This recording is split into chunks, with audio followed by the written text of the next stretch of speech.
안녕하세요. 공정TV입니다. 이번 영상은 민간건설공사 표준 도급계약서 작성 방법을 알아보는 시간입니다. 아파트에서 공사 계약할 때 많이 사용되는 민간건설공사 표준 도급계약서를 어떻게 작성하는지, 작성하실 때 주의점은 무엇인지 알아보도록 하겠습니다. 민간건설공사 표준 도급계약서의 내용대로 작성하면 되겠지? 라고 생각하셨다가 막상 계약서를 작성하려고 하면 막히는 부분이 생기기도 합니다. 이번 영상을 통해 민간건설공사 표준 도급계약서 작성 방법을 하나씩 살펴보고 계약 업무를 하는데 조금이나마 도움이 되었으면 좋겠습니다.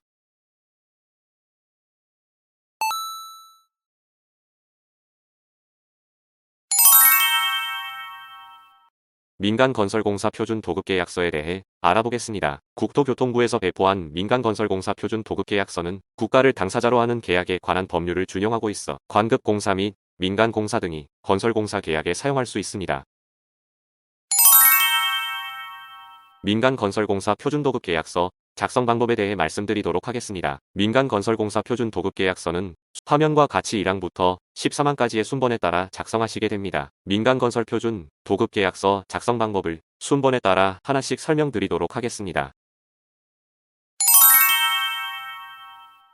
제1항 공사명. 공사명은 공사에 대한 내용을 그대로 작성하시면 됩니다. 만약 옥상 금속기와 보수공사를 한다고 가정하면 아파트명 101동 옥상 금속기와 보수공사라고 기재하시면 됩니다.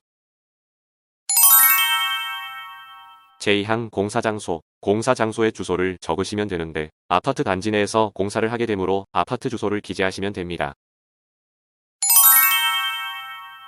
제3항 착공 연월일. 실제 착공하는 날짜를 적으셔야 합니다. 계약서 작성 시 착공일은 계약일로부터 며칠 이후로 잡습니다. 그동안의 수급자는 착공 서류를 준비하거나 물품을 수급하게 되는데 인 허가가 필요시 해당 관청에 접수 후 승인이 나는 기간이 발생하는 경우 그 소요되는 기간을 적으면 됩니다. 실제 공사에 문제가 발생하였을 때 착공 연월일이 중요한 요소로 작용합니다. 그렇기 때문에 계약서상 실제 착공일이 아니고 상호간 다른 착공일이 있을 경우 반드시 착공 연월일 뒤에 별도의 사항을 명시하는 것이 좋습니다. 제4항 준공예정연월일. 준공예정연월일은 공사가 완료된 때나 건축의 경우 사용 승인을 받은 날을 의미하며 부급자와 수급자의 계약 시 별다른 조건이 없는 경우 준공연월일은 공사 완료 후나 인허가 기관에서 사용 승인을 받은 날을 기준으로 합니다. 제5항 계약금액. 계약금액은 부가세 포함 금액으로 작성하며 아파트에서 계약하실 때 노무비는 별도로 작성하시지 않으셔도 됩니다. 제6항 계약보증금. 계약보증금은 공사의 경우 아파트는 100분의 20으로 합니다. 주택관리업자 및 사업자 선정 지침 제31조 입찰보증금 등에 따라 공사의 경우 공사금액의 100분의 20을 주택관리업자, 용역계약, 단가계약의 경우 100분의 10을 계약이행보증으로 합니다. 계약보증금은 보증보험회사나 건설공제조합 또는 주택관리사협회 공제에서 발급받으실 수 있습니다. 제7항 선금. 공사 전 계약금을 지급하는 경우 선금 금액을 기재하셔야 합니다. 제8항 기성부분금. 관급공사의 경우 필요시마다 지급받을 수 있으나 아파트에서 공사는 그렇지 않은 경우가 대부분이라 공사 금액이 크지 않는 경우에는 기성부분금을 적지 않아도 무방하나 기성금을 지급해야 한다면 기성금 지급 시기와 금액은 명확하게 명시하는 것이 중요합니다.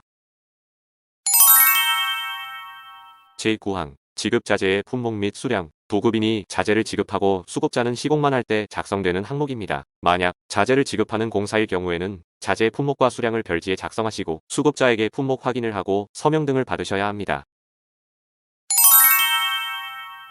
제10항 하자담보 책임. 이해를 돕기 위해 하자담보 책임에 대한 법령을 먼저 살펴보도록 하겠습니다. 제1항 법 제18조의 규정에 의한 하자보수 보증금은 기획재정부령이 정하는 바에 의하여 계약금액의 100분의 2 이상 100분의 10 이하로 하여야 한다. 다만 공사의 성질상 하자보수가 필요하지 아니한 경우로서 기획재정부령이 정하는 경우에는 하자보수 보증금을 납부하지 아니하게 할 수 있다.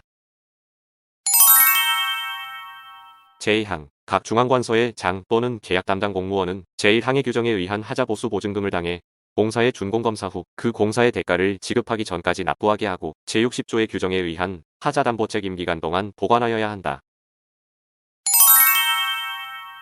제3항 장기 계속 공사에 있어서는 연차 계약별로 제1항 및 제2항의 규정에 의한 하자보수 보증금을 납부하게 하여야 한다. 다만 연차 계약별로 하자담보 책임을 구분할 수 없는 공사인 경우에는 총공사의 준공검사 후 하자 보수 보증금을 납부하게 하여야 한다.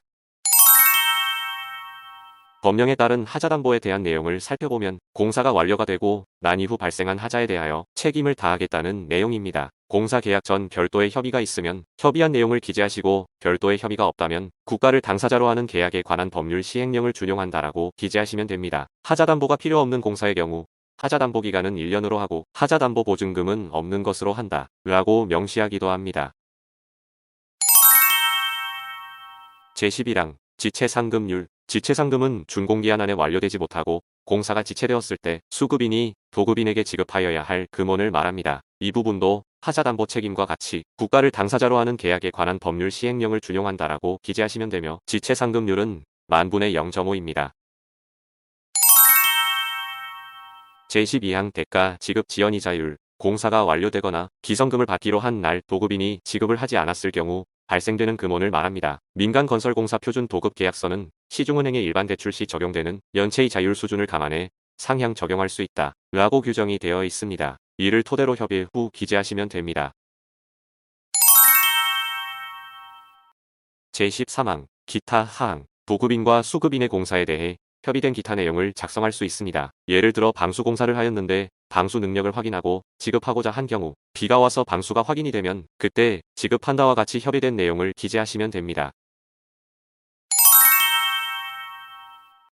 도급인과 수급인의 주소와 대표자 성명을 기재하시고 날인하여 각각 한 부씩 보관하시면 됩니다. 이것으로 민간건설공사 표준도급계약서 작성에 대한 내용을 마치도록 하겠습니다. 공사 계약 시 사용되는 민간건설공사 표준도급계약서를 작성하실 때 도움이 되었으면 좋겠습니다. 감사합니다.